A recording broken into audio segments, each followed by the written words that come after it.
नमस्कार दोस्तों, आज हम बात करेंगे जो बीसीसीआई ने जो एनुअल सेंट्रल कॉन्ट्रैक्ट देता है उस पर बीसीसीआई ने अनाउंसमेंट कर दिया है। और दो खिलाड़ी ऐसे खिलाड़ी जो इस कॉन्ट्रैक्ट से बाहर किया गया है, जो है श्रेयस अय्यर और ईशान किशन। श्रेयस अय्यर पिछला वर्ल्ड कप में बहुत ही बढ़िया परफॉर्मेंस किया था और ईशान किशन भी जो पिछला सीरीज हुआ था उस सीरीज का हिस्सा था। उसके बावजूद इन दो खिलाड़ियों को बीसीसीआई ने जो अपना जो सेंट्रल कॉन्ट्रैक्ट है उनसे बाहर कर दिया। और एक और शॉकिंग न्यूज़ यही है, हार्दिक पांड्या जो पिछला वर्ल्ड कप के बीच में से चोटिल हो गया था और उसके बाद वो इंडियन टीम से नादारद है, उसके बावजूद उनको इस कॉन्ट्रैक्ट में रखा गया है। तो श्रेयस अय्यर और ईशान किशन के लिए एक बहुत ही ख़राब न्यूज़ यही है। बीसीसीआई जो कॉन्ट्रैक्ट ऑफर किया है उस कॉन्ट्रैक्ट से इन दोनों खिलाड़ियों को बाहर का रास्ता देखा गया है। श्रेयस अय्यर किन कारणों की वजह से उनको बाहर किया गया इस पर कोई तय नहीं है, लेकिन ईशान किशन को रणजी खेलने बोला गया था, उन्होंने रणजी मैच खेलने से इनकार कर दिया।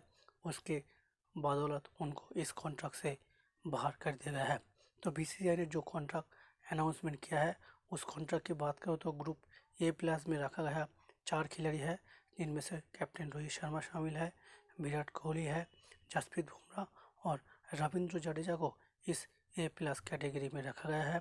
उसके बाद ये कैटेगरी आती है जिस कैटेगरी में आर अश्विन को रखा गया, मोहम्मद शामी को रखा गया, मोहम्मद सिराज को रखा गया और हार्दिक पांड्या को इस कैटेगरी में रखा गया। उसके साथ केएल राहुल को भी इस ए कैटेगरी में रखा गया।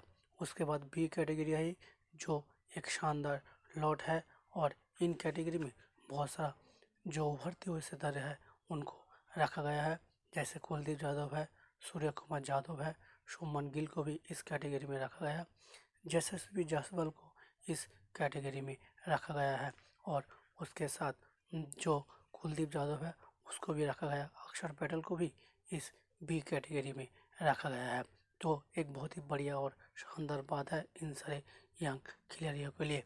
उसके बाद आती है सी कैटेगरी जो बहुत सारा खिलाड़ी जो आईपीएल में अच्छे करती है और इंडियन जो टी20 सेटअप है उस पर भी मौका मिलता है, उन खिलाड़ियों में इस कैटेगरी में रखा गया है, जैसे ऋतुराज गायकवाड़ है, रिंकू सिंह है, तिलक वर्मा है, रजत पाटीदार है, आवेश खान जैसे खिलाड़ी जो आईपीएल में अच्छी खेलती है और इंडियन टीम में आने की कोशिश करती है, उन खिलाड़ियों को इस कैटेगरी में रखा गया है।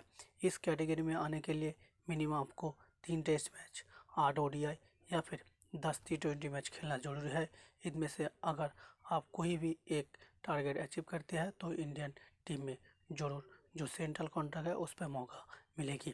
तो एक और शॉकिंग न्यूज़ यही है, ऋषभ पंत जो पिछले 2 साल से गायब है उनको ए कैटेगरी में रखा गया। ऋषभ पंत आईपीएल में लौटेंगे और दिल्ली कैपिटल्स के लिए खेलेंगे।